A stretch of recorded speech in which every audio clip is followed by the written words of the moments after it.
that good? Are we live? There we go. And it's live. I'm too grouchy. Hi everyone. DN35 has power, quite literally in this case. It came on like 2 minutes ago. So hopefully we don't have any halogen lights going at Blundell Park because they ain't working. Maybe that's what it is. Maybe we did buy some new. Well, we're putting in some new LED sponsor boards this year, apparently. Is that what is it shorted the local area? We were only speaking about this on Saturday, weren't we, Hannah? Where are these LED? Yeah, we were looking forward to it. I was looking forward for steels flashing up on the screen, every few minutes, but no, not there. Disappointing. Sack the board. Yeah, I don't know what's happened. They definitely were there because I have seen them laid out ready to go, but not there anymore. So I don't know. Is this an exclusive? Is this finally we've got an exclusive on DN35 that Three Fish hasn't got? No idea. We had sponsor boards and someone stole them. Is it a bit like that old album? Who was it that had the album that was Steal This Album? Was it System of a Down? Yeah. I knew Hannah would. That's Hannah's, Was that like the opposite of the U2 thing where U2 put their album on everyone's iPhones and iPods? I remember that. Like they're completely, awful. Fucking Bono.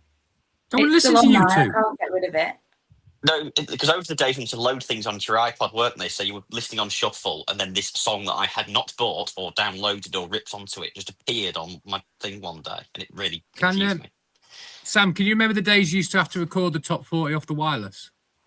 No, I can't remember those days, Mike. Yeah, you used to have to tape the top 20. Yeah, they were great days. I'm for the 26. DJ. Well, while we're here and while we're talking about music, I have a personal music-based announcement I'd like to make, actually. Hannah already knows, but I'd love to share it with the group. Go on. Hang on. So, how big is this? I think it's huge. Huge. Okay.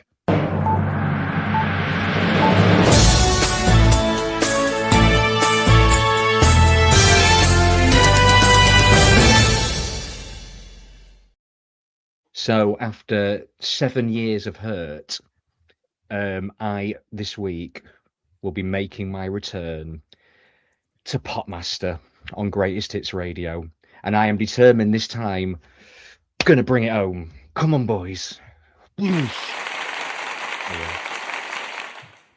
What's Popmaster? Oh, for cook's sake!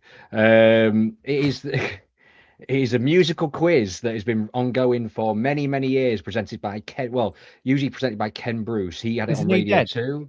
No, Ken Bruce is still alive. It was... where's that breaking news again? Ken Bruce is still alive. It's a bit like the Cabia thing last week, wasn't it? No, he's still here. But yes... he's a long time, it's an institution. Then Ken Bruce moved to Greatest Hits Radio. He took the show with him. I was on the Radio 2 show about 7 years ago, and I lost, bitterly. I'm still bitter. I got a good score. I got 24, but the guy next to me was brilliant, and he hammered me in the end. But this time, I've been studying hard for many, many years, waiting for this moment again. And I will avenge, and I'm going to bring Popmaster back home to Laceby Acres. What do you win? You win a Popmaster game, a board game, and a year subscription to Greatest Hits on Demand. And of course, the glory of being the Popmaster World Champion. Exactly. It's all about the glory, and finally, my mother will speak to me again. I mean, is there a worry that your mother won't speak to you? So, considering we don't know what it is, I'm just going to put it out there straight away. Either congratulations or commiserations, whichever is more appropriate, please use. Mike, the fact you don't know what Popmaster is making me reconsider this whole pub quiz thing. It's quite a big thing. I have a lot of knowledge that is probably quite niche that you don't have. And nobody has. To be fair, and nobody should have. I was celebrating Mike's presence at the weekend, wasn't I, Youngie? Absolutely. She was bigging you up. She thinks that you're the secret weapon to this quiz team, Is that bad, is it? Yeah, It's like when somebody's bringing on a sub in the 85th minute, and it's like, oh god, just leave him off. And if you want to compete, by the way, against the DN35 pub quiz team, come along to Doc's Beers in a couple of weeks' time. I've got a week on Thursday, the 20th. Yes, DN35 are going to have a team, so therefore get some viewer teams in. Come down, 7:00 start. I'm so glad. Dan Randall has asked has paid you both a very nice compliment, Alex. That's very nice, Dan. Thanks, mate. What are we doing? So I apologize. I am editing a video for us that is important. So keep it going. I also watched none of the game on Saturday. So if anyone can tell me exactly how that went, that would be great. I heard it was all Christy Pym's fault. Yeah, absolutely. 100%. And we're going down.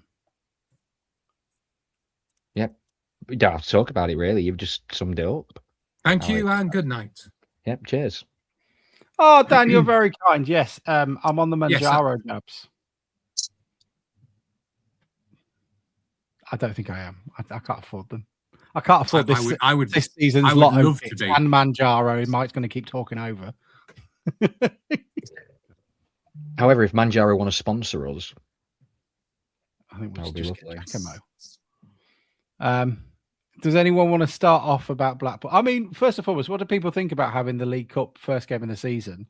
I mean, it makes a bit of change from, having 1,500 people there, unless it's for a it was really weird. Games against Man United. Go on, Hannah. It was very odd. It felt like a pre-season game, like the build up to it. Not necessarily a bad thing to have it where we had it. I've seen a few people say that, you've got the bit of the rustiness out your system. Obviously, it would have been nice to win it, but I think we showed some real promising signs. We had a hell of a lot of chances, which was good. Blackpool, they just kind of let us run ourselves ragged and then capitalised when they chose to, really. But yeah, it wasn't necessarily bad having the game before the season, I don't think, and we had a real good attendance.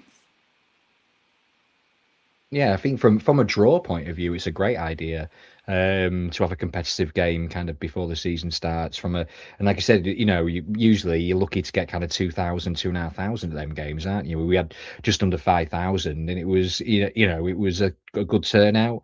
So it's a bit of a mini financial win for the club, really. I'm guessing it was only put here because of the World Cup. I'm guessing. That's the only reason why it was kind of picked on that week, because the Premier Leagues don't start for another week after us. But no, yeah, not against it. Gives players a run out. It puts minutes in the legs, and if you win, great. If you don't, move on. Are we not all just slightly disappointed though that we didn't, know Man United this season, or is it concentrating on the league in which everybody thinks we're going to go up as champions?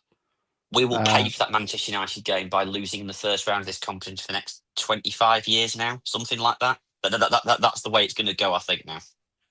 Yeah, 100%, absolutely. Yeah, we've used our League Two card for the last 20 years now. Next 20 years, haven't we? So it's used up.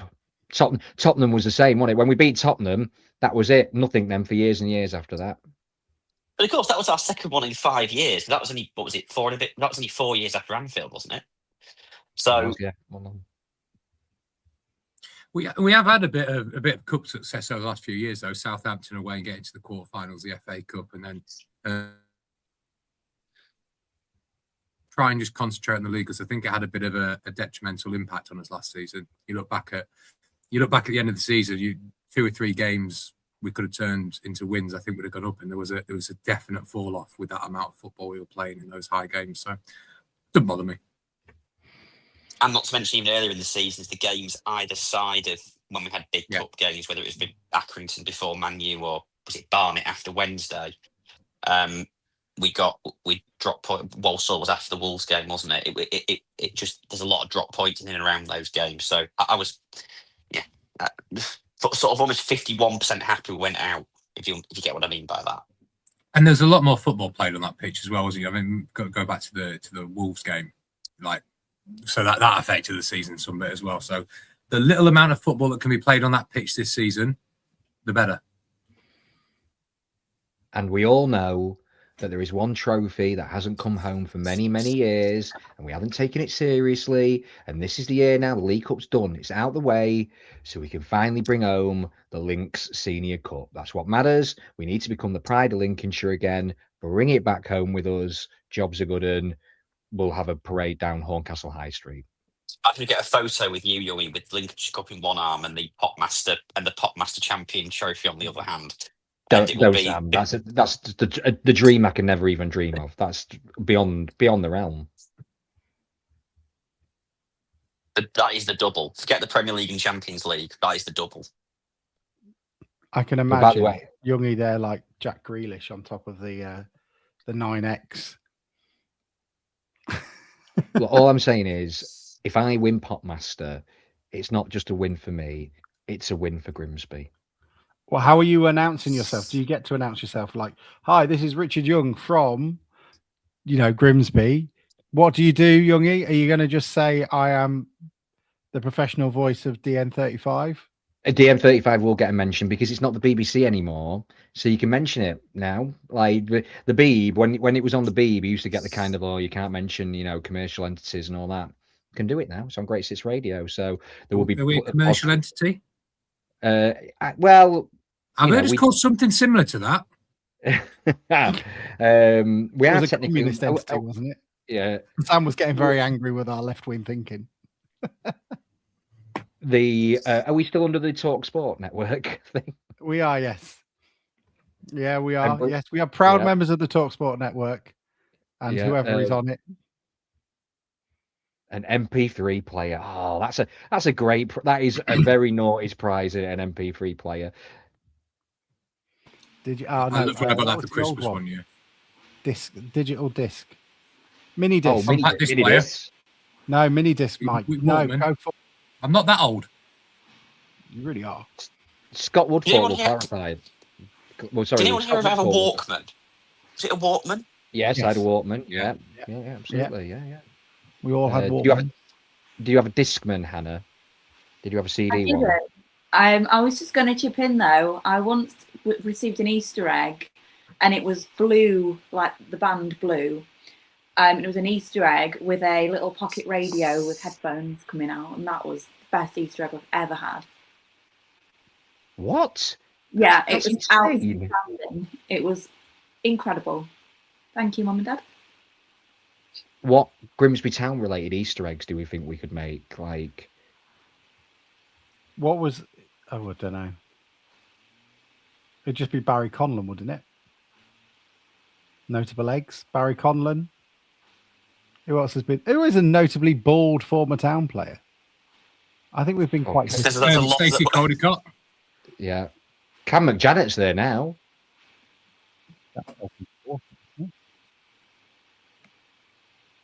Adrian Forbes, is he bald? Oh, that's lovely. That's a lovely reference to Adrian Forbes.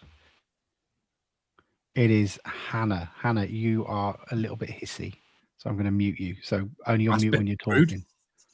It's a bit hissy. This is what we, I'm very sorry. There we go. I don't know what it is. Should we play some credits? It is the noise of. Well, we've got to play credits, but then afterwards we've got to obviously remember those who we lost between now and the end of last season. Open wide for some soccer! And now the shipping forecast issued by the Met Office on behalf of the Maritime and Coast Guard Agency at 1130. Go! At 1130. I don't think I've ever wanted to be in a stand more than my life. We're in there, they're going crazy. This antiquated main stand, I can feel it vibrating. Say, they got a penalty here with the fish flying about that. There's no tomorrow. What a magnificent piece of football! This is Berlin! Berlin scored!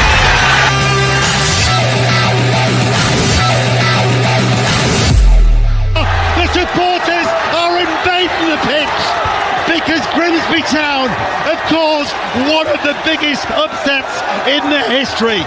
Love it.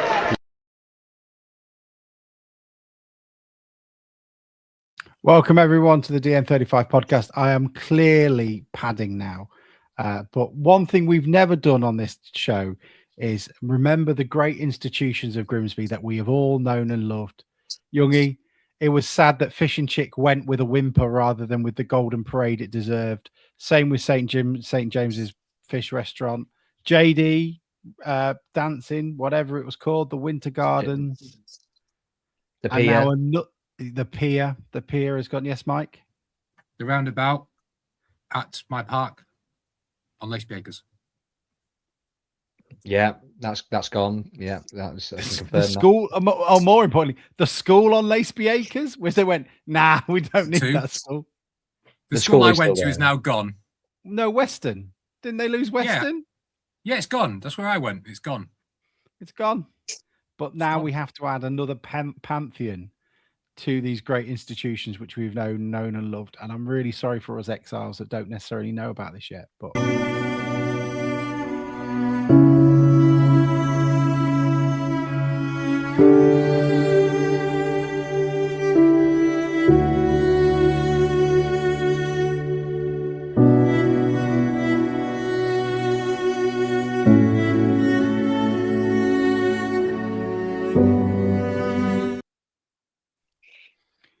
Ernie Beckett's is gone.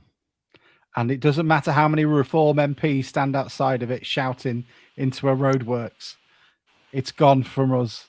One of the greatest institutions. How do we all feel about losing a bastion and a pantheon of the local community? This is the most... I think when the Grimsby area loses a pub or a shop or whatever, it's sad, but you move on. But you feel it's a real kind of kick in the teeth when it loses a chippy, doesn't it? It's like it's like taking away a family member, isn't it? Whether you ate at that chippy or not, it's part of the local family crew. And God rest Ernie Beckett's and all who sailed in her. And I mean, I would also like to add a tribute as well to the studio, which has also sadly announced closure. And I have a very special memory of the studio. The first time round we got promoted, we were celebrating, the team were out, Bradley Wood appeared, and he was singing He's One of Our Own about himself, all on his own on the dance floor. And it's a memory that has lived with me for a long, long time. Rest in peace, the studio. Was this during his betting ban as well? I think it must have been, yeah. You get a card. It's just so sad, Anything else is going? I think Cleethorpes will riot if that random Italian restaurant on the corner that has a guy who appears to be cosplaying as Mario, Valentino's. If Valentino's goes, I mean, I don't know how many of you here have taken young love to that restaurant. I certainly didn't. But I'd have thought it'd have been a nice thing to do. I don't know. I mean, if that happens, then I think we all riot. I think that's all. We all riot. Ben is coming back. Ben Bristow, remember these people with kindness and with empathy. Don't just come in with your Grimsby. Beckett's hasn't been good since COVID when they shut the restaurant. They all got the jab, didn't they? That's when it went downhill. But now all we've got makes you wonder. Makes you wonder. Yeah, makes you come on, Shingle. Wasn't Mr. Ernie Beckett himself on the board of the football club once upon a time? Or am I making that up? Or I'm sure I've heard that. Just a giant man in a fish costume. I'm going to Google if Ernie Beckett is a real person now. This is surely he must be. Oh, but that's why I said that's why I said Mr. Ernie Beckett, because whoever I don't know if he was called Ernie Beckett or Mrs. Ernie Beckett. I don't want to be appearing sexist, says Sam. How about Mr. and Mrs. Ernie Beckett? Exactly. I'm sure the owner of Ernie Beckett, who was a man, was on the board of the football club. I'm pleased to tell. I'm pleased to tell you. Not only was Ernie Beckett real, Ernest Beckett, but he was also one of your lot. He was a Tory politician.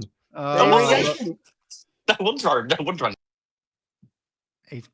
I didn't do that. My answer, I think that's Mr. McMahon. I did do it. You can't raise your wasn't me. hand after you've shot the bullet. What me? What me? Bang! It wasn't me. Defense Mike was just- lifted. Yeah. No, it wasn't me, Governor. As you throw the baby over the bridge, it's like my hands are clean. I thought the safety was on. I thought the same. Yeah, all right. Yeah, but you're aiming it at me, Thanks weren't very you? much, Alec Baldwin. Look, it is all Here we go. I- Important stuff. Important stuff. Hi, Mr. Rogers. If I see you, I will get you that pint. What have I missed? Sorry, Mr. Rogers. It's Harvey's dad. I am never taking being cheapskate DN35 again now. Right, what's going on? That's just my Did Sam eyesight. sound terrible to me then, or was that just me? Yeah, it sounded terrible. Yeah, try again, Sam. Maybe use some of that equipment we gave you. That's better. He's muted himself. Right, what was you saying? Oh, sounds brilliant. That's Harvey Rogers' dad, because It obviously is. Youngie did what Youngie did. He said he was going to buy somebody a pint. Pint has not been bought. I think this is where's Might be HR? best I He's haven't still on seen- holiday. He's still on holiday. I ain't seen him. To be fair, I ask him if he approaches me, if he could approach from the front and not like tap me on the shoulder behind, like that would it'd be less of a scare moment. But like if he comes to the front of me and says that, where's that pint, Youngie? I'll go straight to the bar. And, Do you know and what? Hannah knows full well in the Finders, we're in the spot, aren't we? You can get down them stairs very, very quickly. There's going to be Oh, yeah, 78 I'll people follow. coming to you saying that Harvey Rogers is dad for a pint on Saturday. I need ID. Do we need to? I don't think I've been on the pod since I met a member of League Two royalty. Oh yeah, go ahead. Let me see if I can. I'll try and find a picture because I did take a picture with the man. So my work takes me here, there, and everywhere. And recently, I've been at the Farnborough Air Show because we run it and we work it. Let's see if I can find. There was a picture I took with him. Here we go. I see if I can. How do I get this onto my laptop? Right. Oh God, it's like you your guys nan talk trying and I'll to get work it a sorted. telly, innit? I thought I'm doing quite well here. Let's have a look. How do I? Should we go into the game while he's doing that? There we Yeah, go. we No, could I've done it. Oh, he's done it. Here we go. There you go. It's not loading though. I've just realised what I've put up on my. But yeah, I met Trevor Kettle, the worst referee in League Two. You'll be all glad to know he now works in my work. I've just realised his company's on that, but that's fine. We don't need to dox him. Just don't point it out, mate. It'll be fine. As long as you don't point it out. He was very nice. He did call me fat though, which was a bit rude.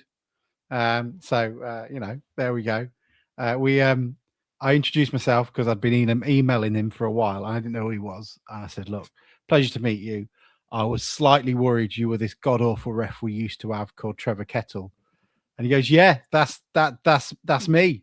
I was like, oh, you were fucking awful. and I then explained, I remember you once gave offside to us in our own half. He goes, yeah, well, it can happen. What happens if he runs from inside, he runs off from an offside position and receives the ball on our side of the pitch? Yeah, but he didn't do that, did he?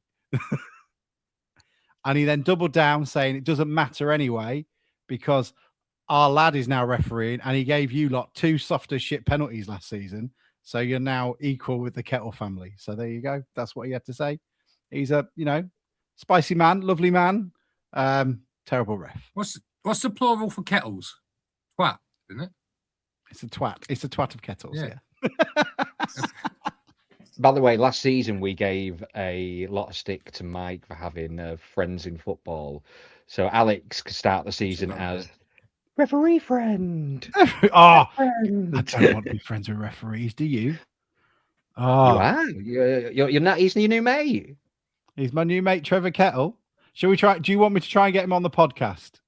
Yes, I do. That'd be brilliant. Just If we him, ever you, have- and Sam would be fantastic.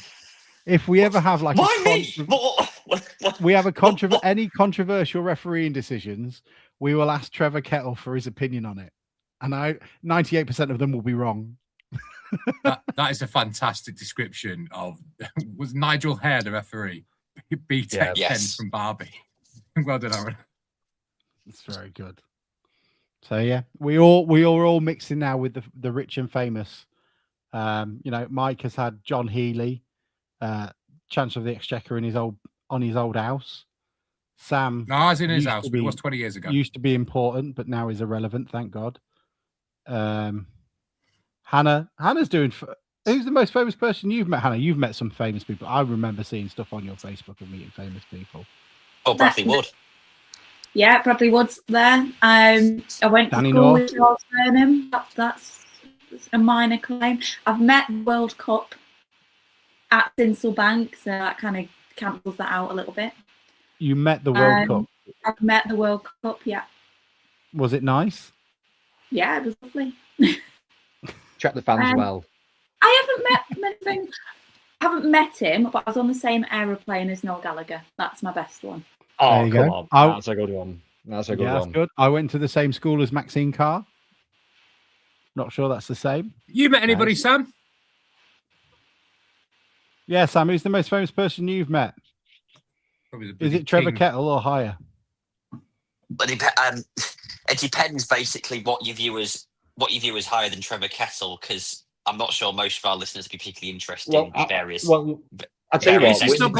It's just got a Bruce game all over it, higher than a Trevor Kettle. Yeah.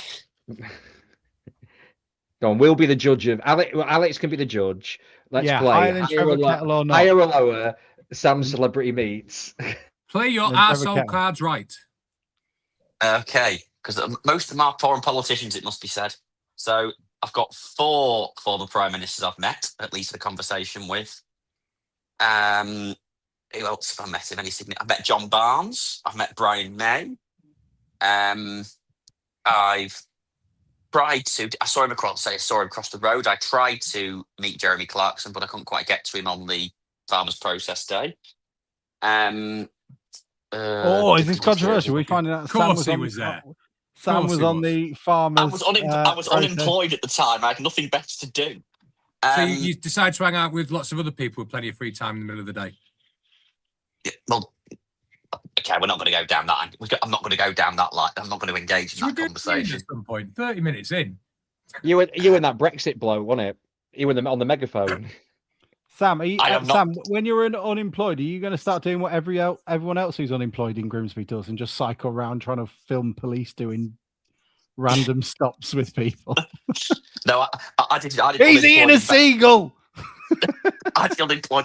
I don't intend to be unemployed again. I'm never going back into party politics. Are you unemployed? Mine. Have you thought of if you're unemployed, why not just cycle around the town and film random things?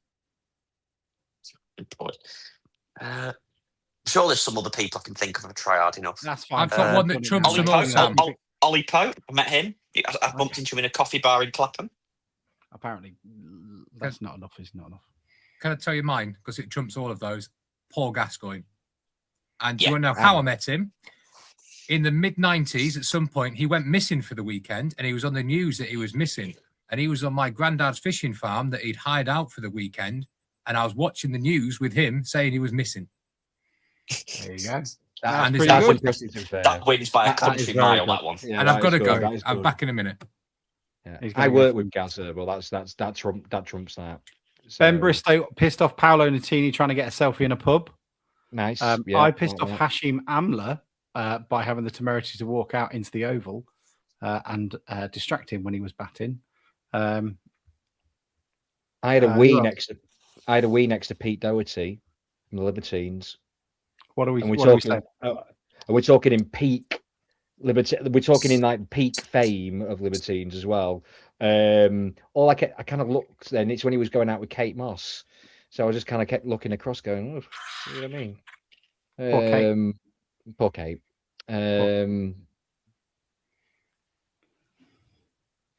Are we going to talk? I mean, I suppose we should talk about football for I'm really enjoying this. Yeah, it's a new record. If you're listening, well, we did talk about it a little bit. Yeah. So if you met anyone famous, we want to know.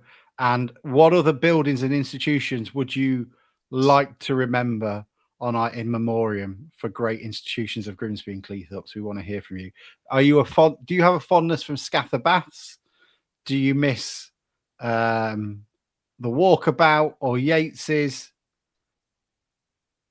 Do you miss Gullies as it was? Oh, I miss Gullies. I want to miss the main stand, but it still stands. Scaffer Baths and Gullies as a combination, because you'd go out to Gullies the night before, then the next day sort your hangover out with a bit of a swim and a sauna at Scaffer Baths. That was absolute perfection of a weekend. Great shout. And these tips from the 90s from Hannah on how to survive a hangover. I was 7. Surely Hannah wasn't getting hung over in the 90s. Ben Bristow says Abby's Wine Bar closed recently. That wasn't. My sister worked there, bless her. So my sister lost her job. Pettits. Pettits. Yeah. Anyone who remembers Skeltons? Yeah. Old Baker's Oven. That thing upstairs, Presty Place. That was the best. Juicy one, Lucy, Turner's. Am I allowed to say Leonice's constituency office? She had one. Well, it's gone. It's gone. I mean, yeah, that's gone. Not sure many people shed a tear for that one. Is this the longest intro we've done? It's 31 minutes. We've already longer. Whole show. What do we need to talk about? We should practice Cockmaster now. Okay, Christy Pym is shit. Discuss.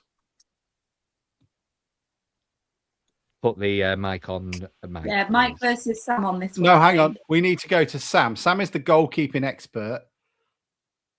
Sam, what do you make of Christy Pym? Is it all his fault?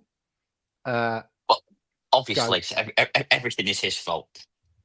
He is the reason that everything's going wrong at the moment. It's the fault for the weather. In all seriousness, so I have quite a sort of balanced view on this one, even these days. Was Christy Pym the reason we lost on Saturday? No. Is he at fault for those 2 goals? No. Is he maybe at fault for the third one? Probably. But we'd lost the game anyway by that stage. But is he as bad as some people say he is? No chance. But are we going to get promotion with him in the side? The answer to that is also no. So I think the hate campaign, even that I'm sitting there thinking, bloody hell, this is a bit extreme. It's as Mike said this evening, it's basically there's a narrative is built with him, and he needs to leave the football club for his own good, and we need a better goalkeeper. But it's. I think you can make a good DJ mix out of Sam just saying we need a better goalkeeper. We do need a better goalkeeper. We're not going anywhere. You aren't going anywhere unless you've got a good goalkeeper. Look how our season transformed when we got Jacko in nets versus Pym last season. Just went way better. It's I don't know why it's somewhat dismissed, because having a top goalkeeper, well, relative to any level, is probably the most important position. Mike, care to respond to Sam's outlandish statement that Christy Pym is at fault for everything? Well, at some point on Saturday, I thought he was. I mean, everything's quite. We need to sort something this week, because we can't go into Saturday with Christy Pym in goal, because for his welfare more than anything else, this is just getting a bit ridiculous now. I mean, there was 2 goals that were scored by Blackpool. I don't think either were his fault. The first goal is 3 defensive errors, and it's a good low shot, low down. There's a question about whether he's unsighted. And the second goal, that's the ball we play every single game all year. And Sweeney's decided to muck around with it and not play a simple ball to McJanet. And then that's instantly Pym's fault. So I think Artel's quite right. There's a narrative around him. That's never going to change. He could play like Gordon Banks. He's never going to win some round. Need to cut our losses. And I think at this point, it's actually quite cruel to put him in that environment now, because everything he does on the pitch will be overanalyzed, oohs and ahs around the place. And I think we just need to cut our losses as quickly as we can. Doesn't help that Cartwright's got injured, but I think you need to play Orton. If you don't do anything this week, you need to play Orton and get him out of that.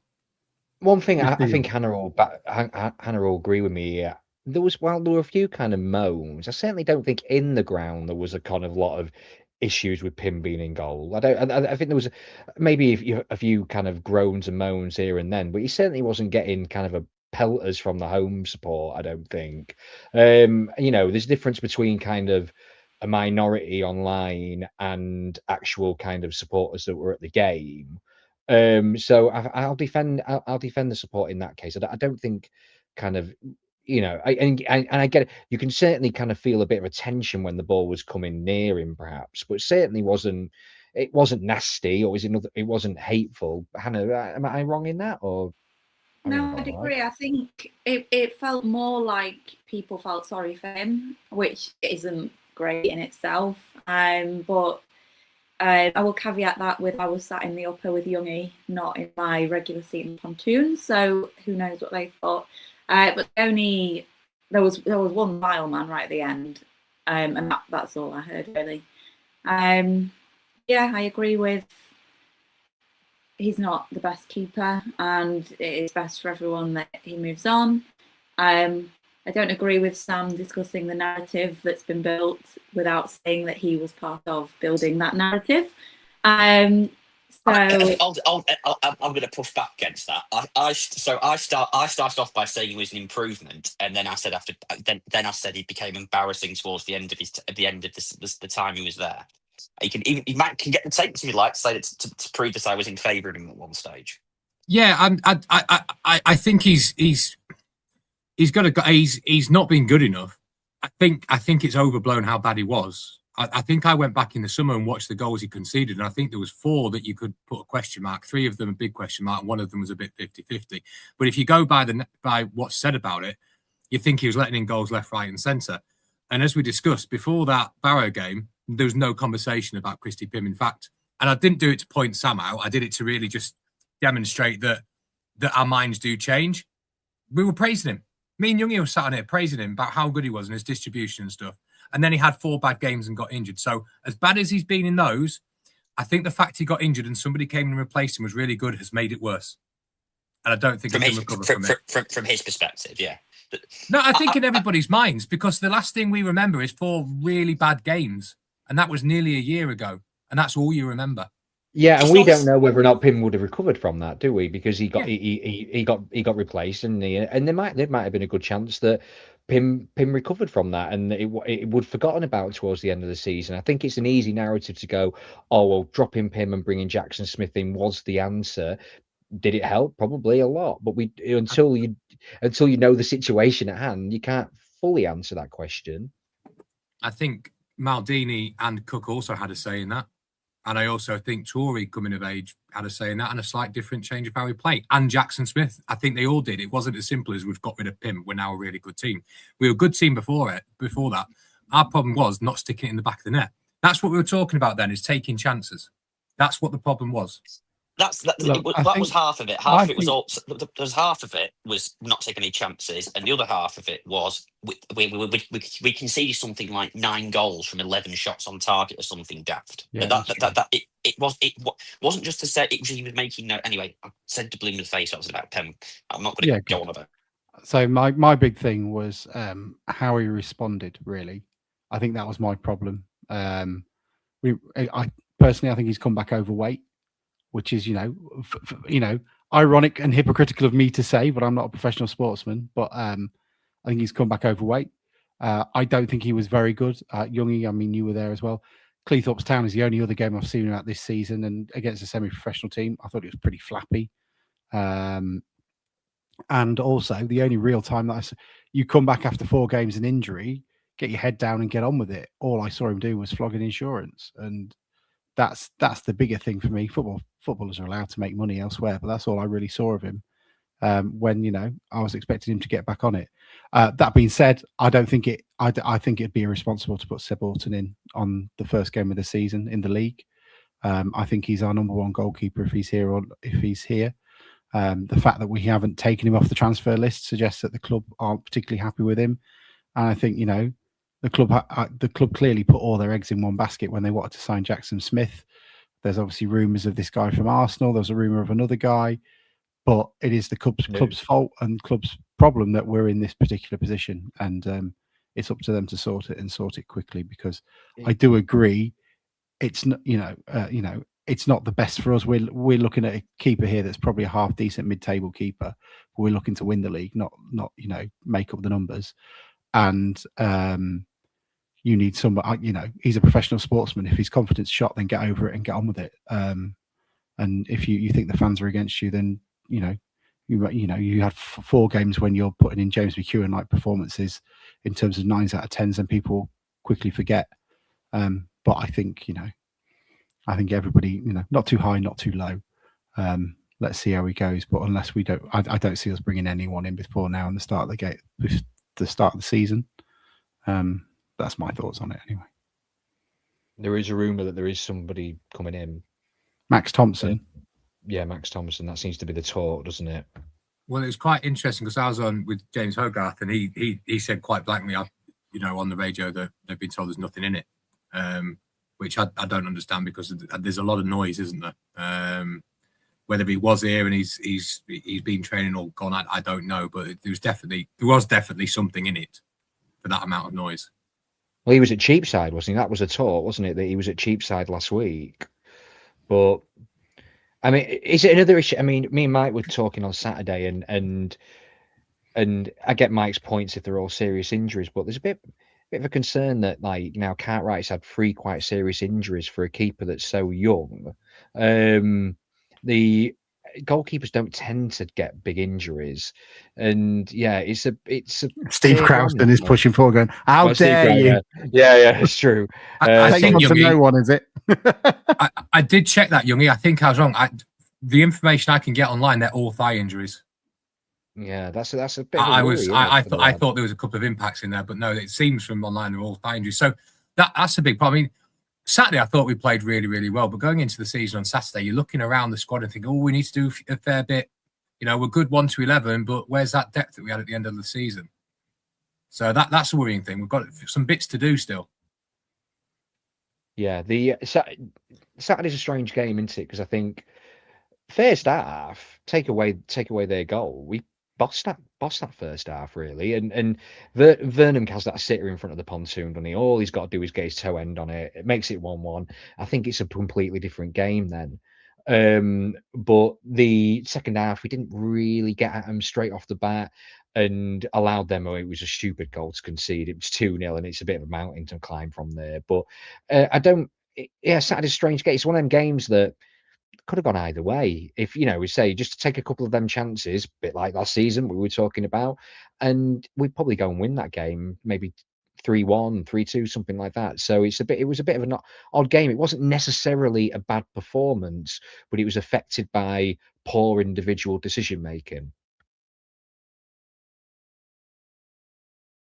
Is that the problem though with playing out from the back? Is those goals are always going to look a bit poorer than Yeah, they always look bad, don't they? But saying that, I watched back some of the League Cup highlights. It happened in about 4 or 5 games. It still happens across the league, because especially early on in the season when teams haven't mastered it yet.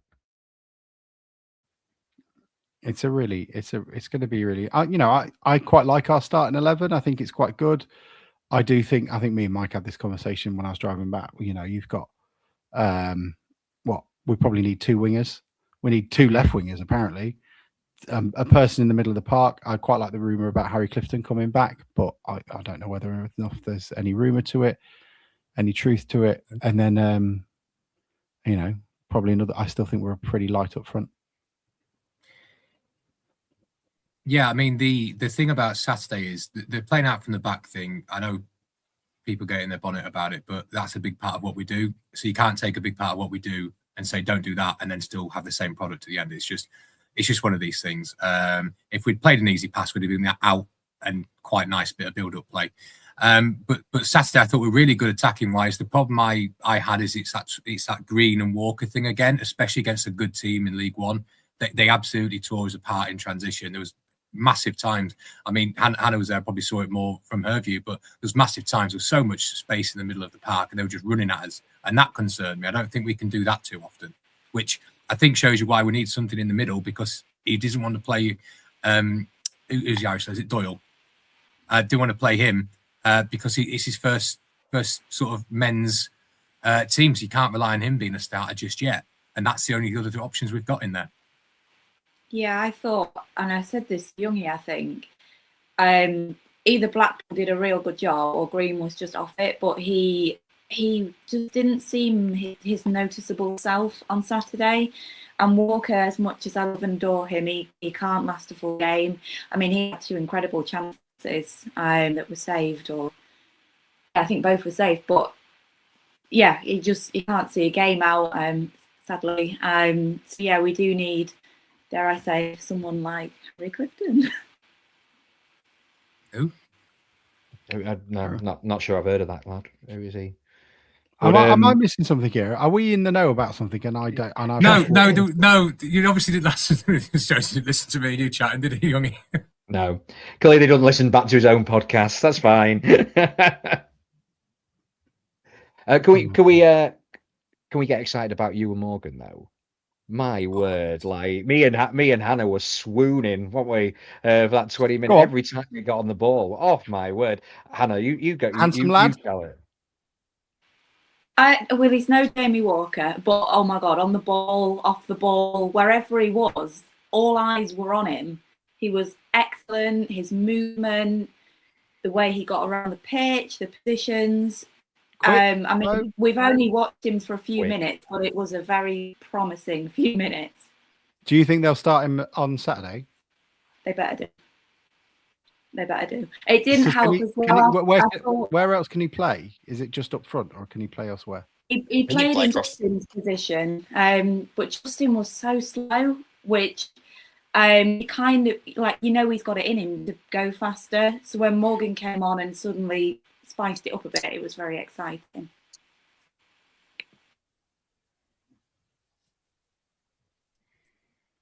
Youngie, what did you think of him? He just look, what Hannah said really. He just looks an instant, a get your butt off your seats kind of player. He was constantly on the front foot, wanting the ball, taking people on, looked strong on the ball as well.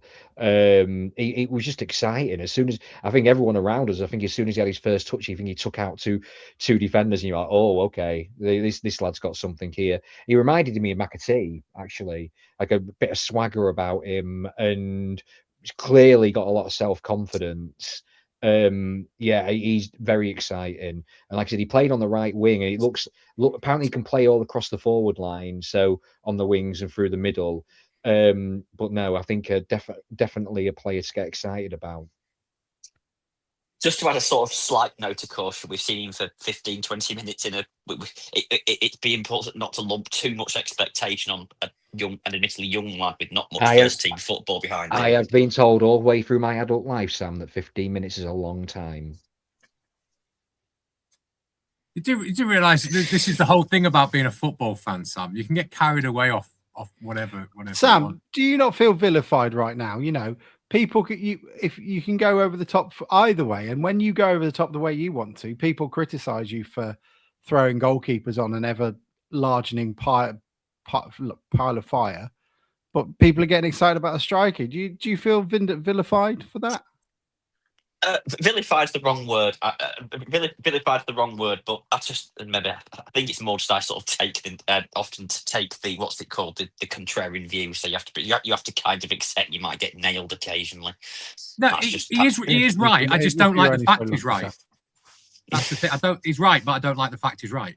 Well, I think it's a great idea. He's come with a bit of a thing. Shrewsbury fans seem devastated that they didn't get him. It looks like they tried to put in a lot of time and effort over the summer to try and get him on loan. They were really surprised that we got him permanently.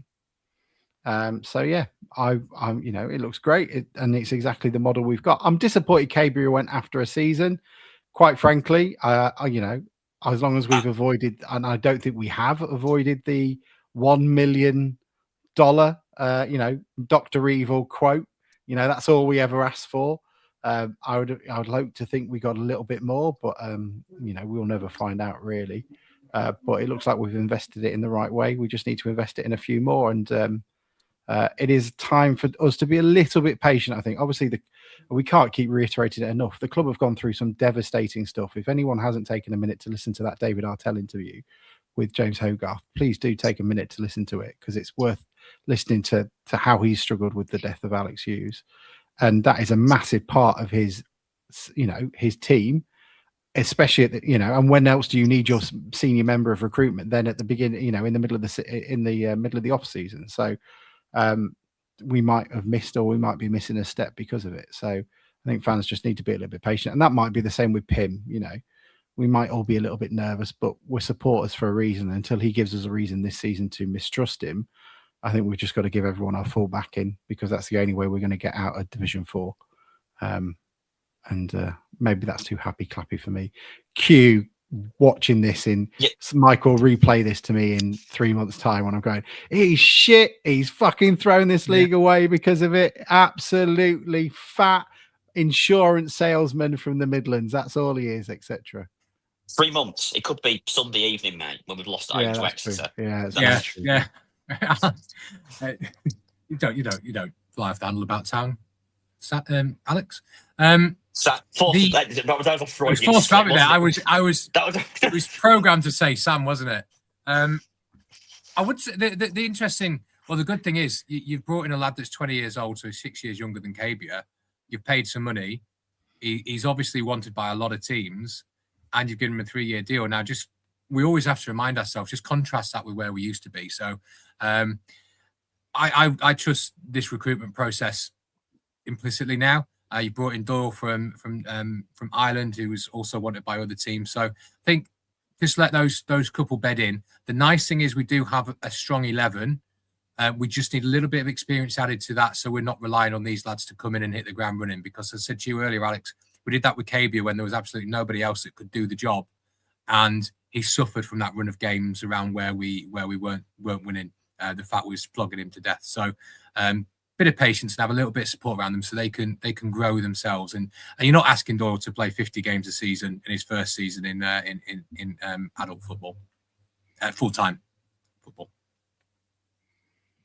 Yeah. And we, I think we're all there on Saturday, aren't we? I think we've got a full pod. Yeah. Oh, Hannah's shaking her head. Are you not there Saturday? She's in the Peak District. No, I'm camping, I'm afraid. Yeah, I booked it before the fixtures came out.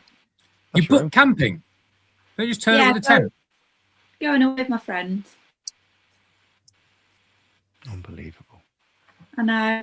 So it was Hannah's 50-50 which weekend we went for, and I picked the wrong one. There we go. But Exeter will offer a challenge, won't they? People aren't expecting them to do very well this season from what I've seen. Which means they're beaters. Well, it's got very similar vibes to Crawley last season. Team that have come down. They only won one in their last 20 league games last season, so they've got relegated, on a bad run of momentum. I don't know how they're playing tonight against Plymouth, aren't they? I was a quick look at how they're getting on. There's some off-field. I know an Exeter fan, and there's some off-field issues there as well in terms of like budgetary cuts or something like that. So trouble at nil. I don't know. He did explain it to me, but I didn't quite understand. It was at about 10:30 outside the pub. So forgive me, the details were a little hazy. But they're not a very happy bunch apparently, and it's been going for a while. But as I said, that doesn't mean that makes me more nervous after 20 years of supporting Grimsby Town. So who has the predictions around? Because we should really collate them. So Gab Sutton, who has a hard on for Artell. It wasn't far on last year. He was 5 places. And the year before. Has us finishing first, which I'm happy to take. I'm more than willing to take first.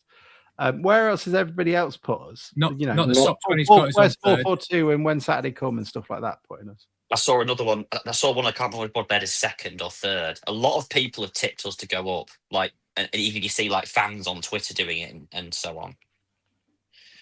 92 Bible has us finishing fourth, so that looks like depression. Yeah, not the top 20 as Mike was saying. They've got us a third. Fourth, and we lose to Chesterfield in the playoffs or something. George McEachran scoring. He scored against Scotland. Down south. He scored against Scunny the other day, so That's all right. We can forgive him now. Or we lose to Port Vale and Jackson Smith saves the penalty to promote them. I think it's always important the last couple of weeks of the transfer window, but I think it's doubly important this time. It is so crucial that Why is these it next doubly 3 important? weeks, because I think our season hinges on if we get the right players in to back this 11 up. In other seasons, you've got most of your work done and maybe 1 or 2 you add in.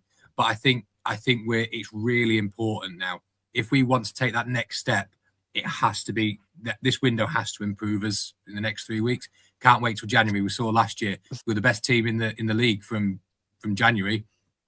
Still got playoffs. Yeah. So we have to hit the ground running. We have to have a team ready to go Saturday. We got away with it last year. You know what I mean by that? In terms of because we made 3 fantastic January signings, and it sort of bailed us. You can't rely on that again. So the Northampton Chronicle. Here are the predictions. Northampton Chronicle has us finishing 3rd. Betfair has us finishing 7th. Who else has 442 have us as 5th. 442 have us as 5th. Sam's favourite paper, The Telegraph. It'll be wrong. Has us finishing. Well, it says here that the league won't finish. They'll be overrun by immigrants. But it'll also be done on. It'll have us finishing quite high up because it's a reform voting area in the Telegraph like that. Sporting Life, whatever the hell that is, has us finishing. I don't know. It doesn't give me a list. It just gives a load of waffle. What else have we got? The Yorkshire Post. Oh, go on. Oh, that's a bastion of facts there. Is it? Oh my God, they're doing it backwards. Fuck's sake. Oh, and it's different pages. Hang on, lads. This is going to take a while. It's not backwards. It's the right way around. They have York City finishing 20th, by the way. Well, they are a bit of a shambles, aren't they? Despite coming off a record conference season. That's a street in York. That is incredible, by the way. That meltdown. Scott Lindsay saying, look, Scott Lindsay, how's the promotion vibes going, York? Well, currently our manager's going, look, when my wife died and I nursed her to death, I didn't feel pressure then and I don't feel pressure now. Like, fucking hell. And this is the start of the season when we're all meant to be optimistic, and that's what your manager's coming out with. What's Yorkshire Post done then? Yeah, I'm just getting there, mate. It's on all different pages. It's on 5th. They have us finishing 5th with 77 points. So basically, no one has us finishing below 7th, do they? Of all the predictions, which is worrying. That concerns me greatly as a town supporter. What it means is we should be competitive, but the predictions mean nothing. Let's have a look. Especially lower down the league. The lower down the leagues it comes, it becomes a bit more of a guessing game, doesn't it? But it's. Yeah, I am more interested in what Gav and people like Not Top 20 say, because they do watch an awful lot and know the players we bring in. I mean, Gav Sutton had us finishing quite low down in that first season. Artel was here, and we were all saying, "No, we brought Easter in, and we brought these people in." And he's like, "No, I'm not too sure." And then he said we'd be competing last year, and lots of people laughed at him. So yeah, these sorts of people, they're not the top 20 guys. They do watch an awful lot. So I'm more interested in what they say than the Telegraph. I'm pretty sure Gab Sutton is finishing 6th or 7th in that first season after we signed Chaz, re-signed Chaz and Harvey Rogers, and so on. I thought he said mid-table. I thought he was like, so he says, I might be wrong. So first. I'll look it up afterwards. I might be wrong. There's a better than even chance that I'll be wrong. But anyway. If I mean, I'm not here to recommend other podcasts, but I will. But not I think if you're a lower league, and we will never know. Never know. Not top 20. He's a good podcast. I would recommend it. Three fish. No, you got to tweet it at least. Go listen to Dave. He's even in the top levels, though, predictions are a waste of time. New drinking game for town fans. You have to take a shot every time Dave Dixon's tweets out the Cabia highlight reel. That lad has got that going, hasn't he? How many times have I seen that on social media recently? Every time you see it, you have to do a shot. There's us. We put a tweet out 15 minutes before the show. Go, yeah, we're doing a podcast tonight. If anyone's interested, maybe Alex doesn't have power.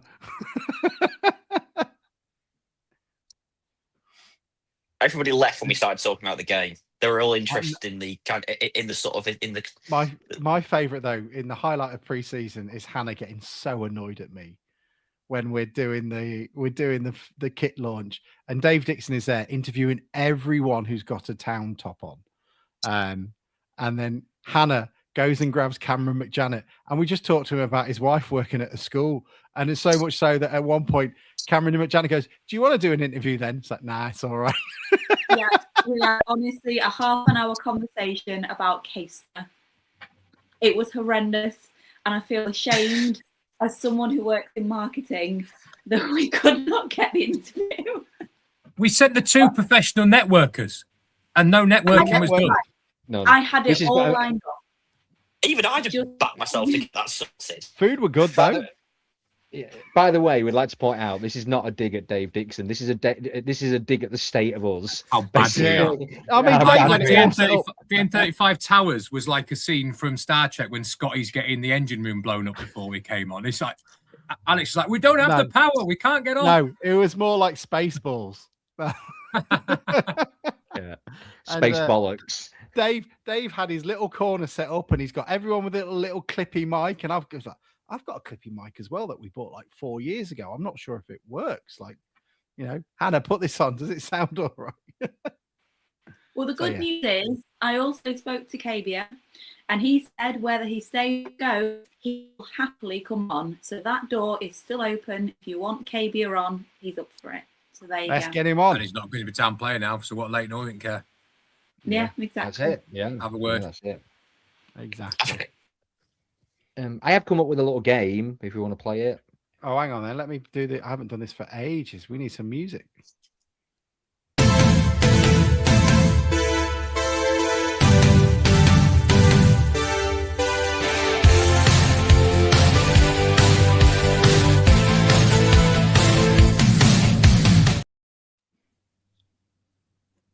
Really quickly, could anybody explain why I've got Bim Pepper written on a piece of paper? I have no idea. He signed for somebody. I've just picked this up and it just says Bim Pepper. I can tell you now, Bim Pepper is not an answer in this game. I can confidently tell you that.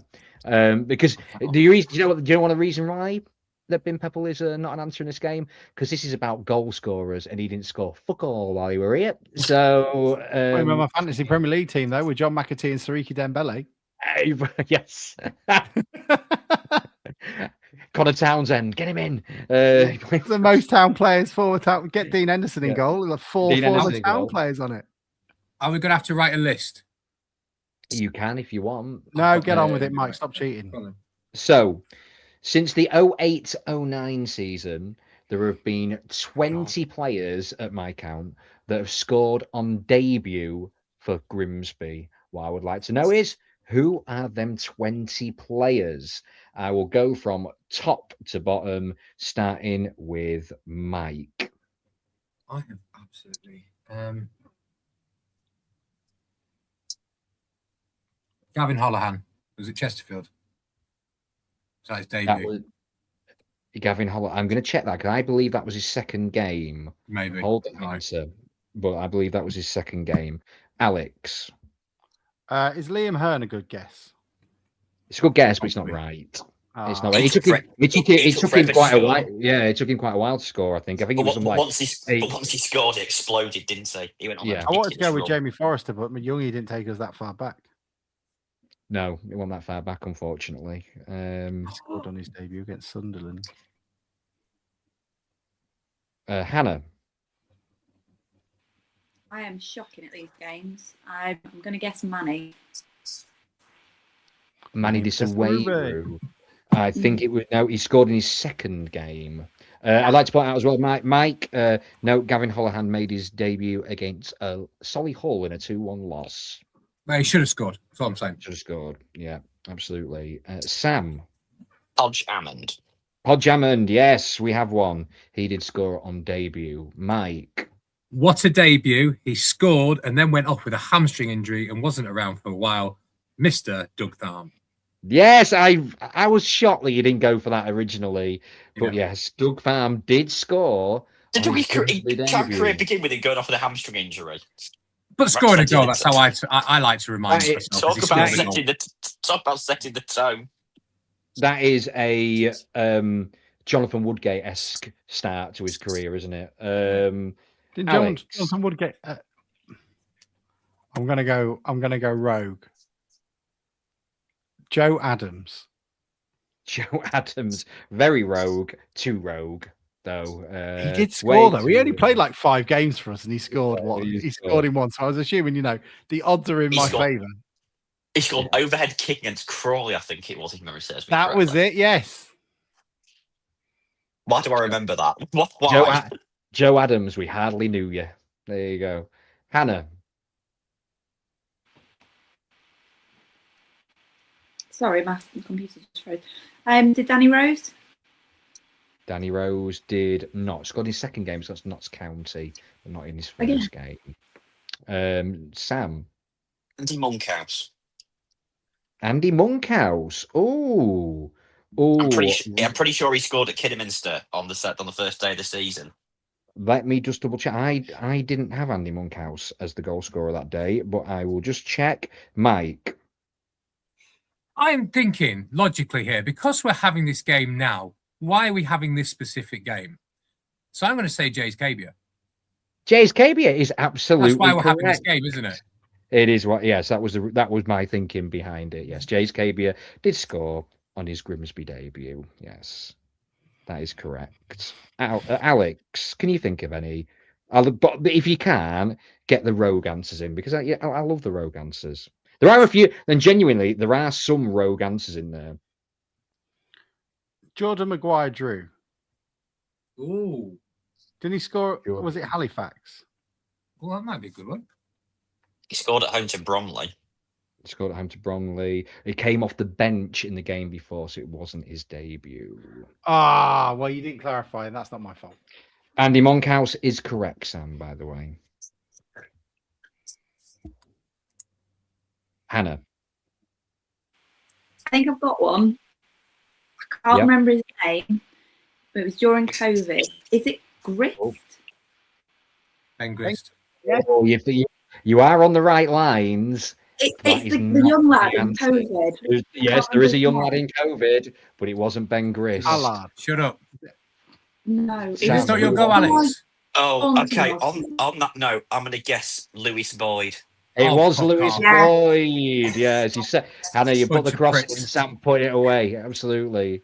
It was Lewis Boyd. Mike. I'm torn between Rob Duffy and Alan Connell, but I'll go Alan Connell. Alan Connell would be correct. Alex. Have we had John McAtee yet? You haven't, but you can have him because he's on Bloody there. hell. We've got Lewis Boyd before we got John McAtee. Yeah. I've got another rogue one in a minute and all. It was a pretty famous goal from Boyd, though. He broke the record, didn't he? Yeah, he was 15. He was 15 years old when he scored that goal. There you go.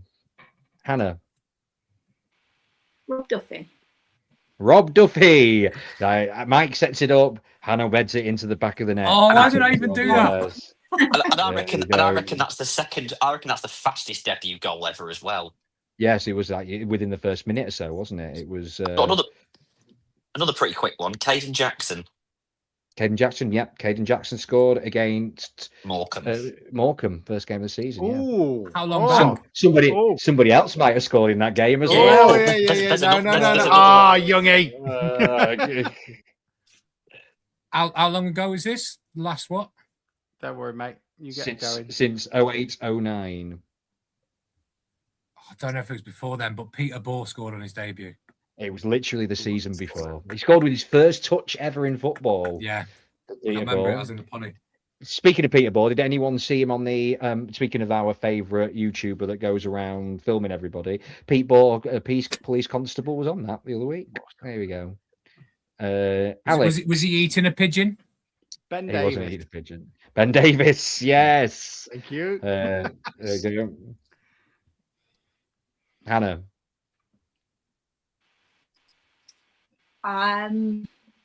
AJ Hooper. It's a great shout. To hear his name is beautiful, but unfortunately not. Yeah. Sam. I'm going to go with another great one. Dixon Peters. I'm sure that was his Dixon. debut. It was his debut. well Dixon Peters. Through in the 90 Yeah, something minute. it was. Yeah, Dixon Peters is absolutely correct. Mike.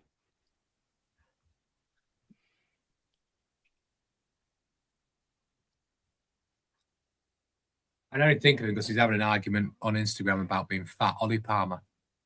Ollie Palmer, yeah. Fat Ollie Palmer. He now looks like he's spent a summer vacating in an all-inclusive resort and not training at all. Yeah, Ollie Palmer is absolutely but in his correct. defence, it is with Alexandra Daddario. Yeah, no, it's fair play to the lad. Who's not his wife, isn't it? That's not his wife. I mean, if I was his wife, I'd still give him a pass. Like, give the guy a break. Like he's playing part-time for Woking the first time I saw him, and now he's at the World Cup with one of the most famous film actresses in the world, who is very attractive. Yeah. Does that help? That does help. Can I have one? Oh, is it my You go? can have one. Yeah, you sure go. James Hunt. James Hunt. No, that's beyond 0809. James Hunt. I might have a guess. But you can't have it because it's Hannah's go. And I've got one as well, Mike. I'm going to waste mine again and say a random name. I'm going to say Jay Seamy. Where are you getting these names from? But it's great to hear it. Geelong say it's great, but wrong. Sam. Okay. I don't know if this is right. Jamie Devitt, the first time. Jamie. Oh, that is lovely. Yes, Jamie Devitt. Beautiful goal at Notts County. Killed it in from the corner of the box. It was. I was there that night. Absolutely. Yeah. Mike. And Lee Hughes got sent off. Yeah. It might be before, but Martin Patterson. Martin Patterson, it was before. Unfortunately, it was before 0809, yes. We'll have one more round through. Alex. Barry Conlon. Barry Conlon, yes. Big bad boozy Barry did get a goal on debut. Let's all have a pint and celebrate the goal. La la la la la la. Yeah, absolutely. Hannah. I'm going to finish on a good name. I'm going to finish on Craig Disley. Craig Disley now did not score on debut, unfortunately. Sam, final one. I remember, I don't know if this was his debut, but it was very early in the season. Did Chris Doig score on debut at Gateshead? I've not got it listed. I will check again, though. But it doesn't matter anyway, Sam, because you did get the most. You got 5 out of the names. Well, I just didn't have the last go. I just didn't have the last go then. You started, Mike. Well, you said we'll go around one more time after I said Martin Patterson. You said we'll go around one more time. You were the start, mate. So, Mike, you're not getting an extra go. He can't bear the fact he's lost a quiz. How did you get 5 right, Sam? Come Richard, on. I wasn't listening. What happened? Sorry. Okay, I've got a good memory. I could remember. No, I was you at fucking, all no, the games. you fucking don't. We know you. You've got one of the worst memories in the world. So, I'm not having that. Sorry. Everyone just calm. How about Sam Jones? Okay. Well, I ain't got him listed. So the names I've got listed are George Lloyd. Oh, also at Crew. So I went for Crew and I went for Dixon Jason. Yeah. George Lloyd. George Lloyd, yeah. Stephen Wern scored on his debut for us. Oh, God, yeah. Isn't he now manager at MK at franchise? No. Is that another person? Did Ricky Dembele score at debut? Yeah. We didn't. I know you finished. No. Elliot Whitehouse. Is Josh Gowling on that list? Yes, Josh Gowling is on that list. Yes. So Otis Khan. Otis Khan. Billy Clark. Yeah. One we should have all remembered. Nathan Clark scored on his debut at Chesterfield. Oh, that's my the God, game. He was Simeon so wank. Wank. Is there a way to typify Slade more than the fact he replaced Sean Pearson with Nathan Clark, and you don't need to say anything else about his management of the team? That's it. That one thing tells you. Oh, Youngie. Yeah. We've missed one, haven't we? Go on. Ross Hannah. Ross Hannah is on the list. Yes, scored against Luton on the telly. Yes, on his debut. The other ones were Reece Oates and Simeon Jackson. So research, that was at Kidderminster, wasn't it? It was at Kidderminster. Yeah, he made it out so simple. There we go. So I didn't look that. I've not That's good time to literally look a that up. product. I just knew that. So, well, everyone's criticising my integrity again.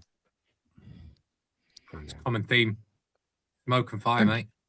Thank you, everybody. The link further up. Sorry, it's not coming through, mate. I'll have a look on Twitter and I'll put it out. That's it. Now, should we do a bit of podcasting? When do we want to do it? We're going to do a live podcast, the first game of the season. Mike is up with his merry band of fam. This is where you should play the music, but it's gone. Do we want to just do it? Can we do it on that morning, or is that irrelevant? What morning? Who's free on Saturday? You want to do it Saturday? Why don't we just do it right after the game? Sam won't have fucked off to Yorkshire. No, I will have done. I might have to have a hang on a minute. I might have to have a word with everybody else before I do that. Tierney, you know we love you. Can we please do it after the game? I can't. I'm DJing a wedding on Saturday night, unfortunately. So I'm taking Auntie Lunch out for a birthday curry. Sunday morning, I'll be up for, yeah. Sunday morning. Oh, yeah. at least me, Mike, and Youngie would be available Sunday morning. Hannah might be back from the Peak District, all covered in mud and woad. Bruce is there. Bruce will be there. There we go. We're going to do a live podcast, live from the Doug Shack. Doug will be joining us on his leash. And, yeah, it'll be all good to go. Shack is a little old place. Yeah. Yeah, it is. It is really a little old place. It's not big at all. The living room is big, though. We'll get all of us in it. Oh, yeah. As long as we move Doug's dog bed out of the way. Doug bed. The Doug bed. There we go. I hope you enjoyed it. This is pre-season for us, so give us a bit of a break. And please do tell us about the institutions that you miss in Grimsby and where they've gone. But thank you all for taking the time to listen to us. It is always greatly appreciated. And yes, high energy end. Anybody else want to say anything or plug anything before we go? Youngie, you've got like a quiz coming up. Yeah, Doc's quiz. So on Thursday, the 20th of August, starting at 7 p.m, the Doc's quiz is back. I think we've got a few tables booked up already. And like I mentioned earlier, there is a representation from the DN35 podcast playing along as well. And I also know that John Tonder has a team booked in for the quiz as well. So, I bet we can name everyone on that team. Yeah. Go on. Nigel Lowther. Yeah, correct. Will Douglas? Occasionally, not often. He has played with them. Phil Norton? Again, occasionally. Hasn't played all the time. He's not a regular. Lloyd? Lloyd has played, yes. Lloyd has played the quiz. I can't think of any more. Artell. Yeah. Artell. I can't comment on whether or not the gaffer plays the quiz at the Docks on a regular basis, but yes, so it might be worth getting in contact with Docks and checking if they've got tables free and get booked in. But it'll be good fun, and I'm going to add a music round. I'm going to do it. So I'm looking forward to that. So I'm disappointed there wasn't a music round, and we've got Hannah on our. Yeah, I don't usually do one, Sam, but I'm going to do it. What rounds have you got? Can you tell us what the rounds are? Okay, I can tell you some of the rounds because I haven't thought of everything yet. But we do a news of kind of a general kind of news, sport, music round. Things have happened in the last few months. Picture round, the name of the year round, which I do like 4 clues or four questions related to a year, and then the 5th question is what is that year.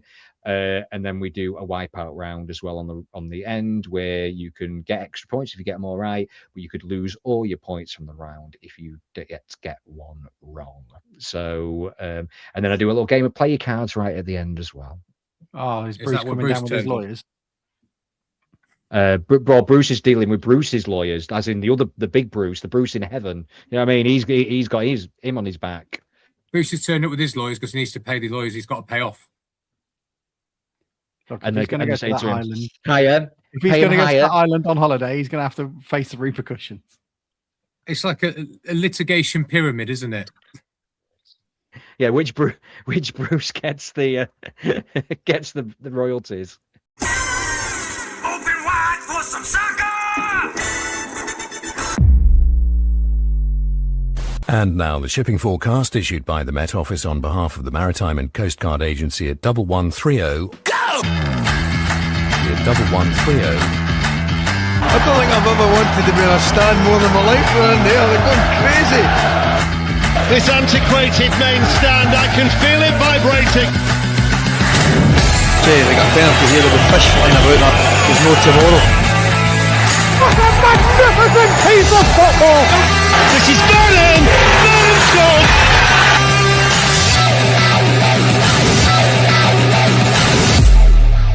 The supporters are invading the pitch because Grimsby Town have caused one of the biggest upsets in their history.